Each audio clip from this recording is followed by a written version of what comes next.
is a political science major. He is graduating in August, and he will be in a graduate program at the University of Delaware. What's the name of the program? The program for disaster science management. So, and you will see how that connects with his research, which is on non-kinetic evacuation operation airways.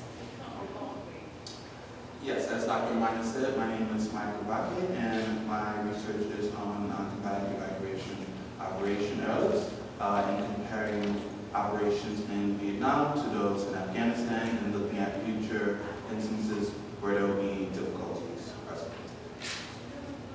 So, looking at a history of these operations, you see two major issues that have happened in the past. The first is dealing with Vietnam, as you can see on the top image right there.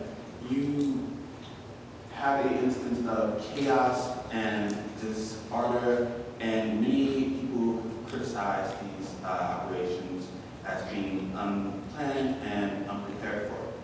Nearly 50 years later, you saw a lot of the same in Afghanistan, a very disorganized, chaotic evacuation, and this, for me, led to a sort of conversation with Dr. Minus as for how can I move forward with focusing on evacuation for my research, and this is perhaps the most recent example of large-scale evacuations that have happened. And also, when looking at these two examples, how would future evacuations play out, since we know that the two previous major airlifts have been very disorganized and chaotic. So when looking at existing research, there are many interviews, articles, books, documentaries, and so much more for Vietnam. We have interviews with veterans who actually served in that evacuation planning, and you see some of that later.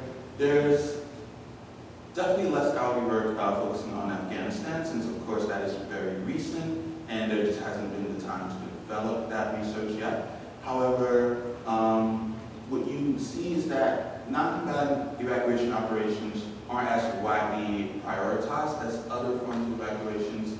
They don't happen as common, and typically when we think of a major evacuation, we might think of a hurricane or something of that sort that we will have to evacuate from, but not a war or some sort of armed conflict.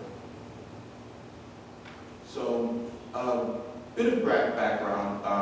Once again, there have been a lot of comparisons to Vietnam and Afghanistan and how that has played out. And also, it's important to realize that non-combatant evacuation operations are absolutely essential for maintaining the safety of those who should not be in the areas that they are in and have to be evacuated, have to be sent out to safer areas. And ideally, future airlifts in the future are better planned and coordinated so that you don't see the same issues that have been seen previously. A few definitions. A airdrome is basically any sort of place where an aircraft can land. A helipad, an airfield, an airport, any place a plane can land. A airlift is basically just a transportation operation that moves people or cargo from airplanes or helicopters or anything that can fly. A NEO is a non-combatant evacuation operation. You will hear me use that term a lot in my presentation instead of fleshing out what I'm trying to do. And finally, the NBA is the North Vietnamese Army. They will also come into play here throughout my research. And what you see in this picture is basically all of this in one. The ship that they're on is an example of an airdrome. The helicopter performed an airlift. This is a non-combatant evacuation operation. And who are they escaping from? The NBA. So, this led to my research questions, which were the main factors that contributed to the difficulties in NEO evacuations in Vietnam? What were the difficulties that made NEO airlifts in Afghanistan similar, and what will be the future difficulties faced in these NEO airlifts? So when when gathering the data that I needed, once again, there are a lot of existing resources for Vietnam. What you see right there is a picture of Captain Lawrence Chambers of USS Midway, which was one of the ships used in the fall of Saigon for their airlift there. And basically just gathering interviews from sources like this, as well as other defense sources for both Afghanistan and Vietnam, and also just looking through a lot of other scholarly articles and seeing what experts in this field have to say. So for my results, first, when you have the first issue that created a difficulty with the non-combatant evacuations in Vietnam were a very rapid advance of the NVA in the spring of 1975. The NVA had not planned to move into Saigon, which is here, until the next year. However, their advance into the Central Highlands, which is right around here, was very rapid, and they were able to move down, cutting out the supply lines, moving across the country. This created a very hectic and chaotic situation, and also caused many people in a lot of these local villages to try to evacuate to Saigon to leave the country, knowing that most likely the Republic of South Vietnam would fall very soon. And what you also have are the Tan Son Nhut airfield was very badly damaged in a lot of its operations. This was both by the NVA and by some rogue South Vietnamese pilots. And while the United States and South Vietnam tried to defend it and keep it available for operations, such as Operation Baby Lift, after a visit by U.S. Ambassador Graham Martin, it was decided that this was no longer possible, and this began what was known as Operation Frequent Wind. And this is the final evacuations from Vietnam, the more infamous examples of helicopter evacuations and such.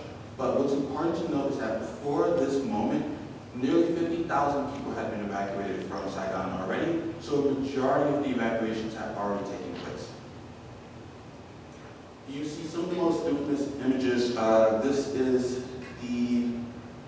This is the Pittman apartment building at 22 Galalong Street, and this is not the embassy, and this helicopter was not supposed to land here. However, this shows that the landing procedures and the coordination of this event was extremely chaotic. You also had a lot of pilots from South Vietnam flying their own aircraft out to aircraft carriers to get themselves and their families out. However, those aircraft carriers needed space for their own aircraft, so they had to spend additional time pushing aircraft overboard. And you also had some pilots landing their aircraft in the water surrounding these planes to then swim to safety. So this created a very hectic situation that took a lot of time and could have resulted in more people being saved, but unfortunately, it was very unorganized and chaotic, and of course, like I said, this was unplanned for. Looking at Afghanistan, you see a very similar thing take place. This is what you see here, Taliban control is in the red, and the blue color is government control. And within a little more than a month, you see that the Taliban just completely takes over, and all that is left is Kabul. This was not expected by the United States Department of Defense, and this once again created a lot of panic, especially in Kabul, as the Taliban announced that they planned to enter the city as soon as they could. And once again, you had a lot of panic, and people rushed the airport runway to try to get on one of the remaining flights out of the country. Initially, air traffic control left their post in Afghanistan, and this is because, of course, they too were afraid of staying in the country and they wanted to get out. The United States Air Force reestablished control, but as I mentioned, people didn't want to wait for their wristbands to safely get them out, so they rushed on the runway, and this created more chaos as planes struggled to land and then take off. So, looking forward for future neo-airlifts, what you see is that there will be a lot of limitations on assistance from other operations, such as the Civil Reserve Air Fleet. This is basically a group of civilian aircraft that helps assist in moments of need for the United States Strategic Commander airlift. And basically, these are civilian planes that aren't allowed to fly into active war zones, so they're limited in their capabilities. In addition, the United States suffers from very low mission rate capabilities, and a lot of the aircraft that are used to conduct these sort of evacuations, strategic aircraft like the C-17 Loadmaster 3 you see here, have to undergo constant maintenance. You also face issues with foreign nations not wanting to get involved with conflicts that the United States is involved in, and not being able to help assist the United States in their efforts. And finally, there's simply a cost of life, resources, and equipment that must be considered when conducting any airlift. Here you see one of the most common strategic aircraft that the Air Force uses, the C-5 Galaxy. And here are some of the issues that are outlined that this aircraft faces constantly. It's aging, it has a lot of maintenance issues, and there aren't a lot of support supplies and resources available for this aircraft. Once again, when looking at future airlifts, Americans, I think, as well as the Department of Defense, will consider the fact that these sorts of operations will most likely cost lives, American lives. And also, there's a very increase in the rise of anti-immigration sentiments that are across the United States, and many people might not want someone from somewhere they can't even point to on a map coming to the United States. These are serious issues that I think that need to be addressed moving forward so that we can properly plan neo-airlifts.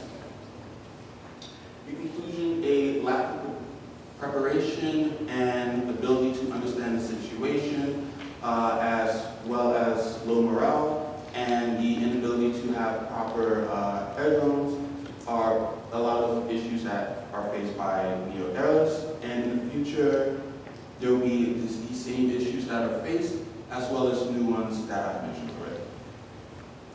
As for future research for neo-airlifts, I think that there are a lot of instances where neo-airlifts will probably come into play, and it's also important to realize that now you need to think about specific examples and locations where these airlifts will need to take place. They can happen in places like South Korea or Israel, but I think the most common example of one that will be faced in the near future would be for Taiwan, as mainland China has promised to reincorporate Taiwan before 2027. So this is an example of an American ally which will probably need assistance evacuating non-combatants out either to Japan or to Guam, which will be around here in the ocean, or to one of our allies in that region. As mentioned by Dr. Minus, this is my final thing that I'm doing here at St. Ed's, and I will be going to grad school this fall. And moving forward with my research, I would like to focus on disaster preparedness and disaster mitigation. These are examples basically of evacuations, but also flood prevention techniques and other issues like so. I want to thank everyone to explain the amount of emotions and feelings that I have for this is just overwhelming. I want to thank everyone for my entire experience here at St. Edward's University.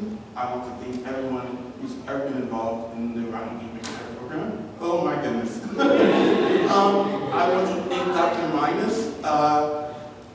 Molly, everyone. I want to thank my research advisor, Dr. Lee, and all of you for supporting me through my mental health and getting me to grad school and everything.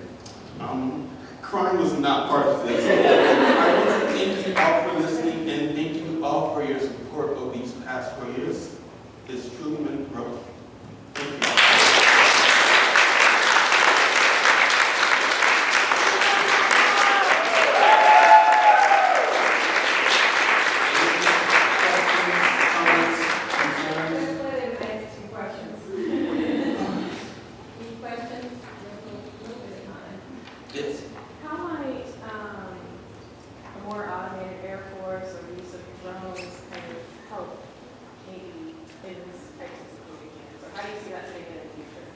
Yes, so the use of drones have been increasingly available in the United States Air Force.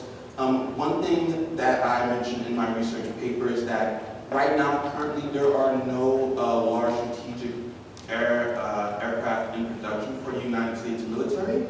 So it will probably take decades for another aircraft like that to be designed, tested, and then enter service. And even when that happens, it will likely cost tens of billions of dollars for a large fleet of those aircraft to be effective. So I think that the aircraft that we have now are the aircraft that we will have at least until 2050, if not longer. But I do think moving forward after that, you will see a lot of autonomous aircraft taking the place of human flights.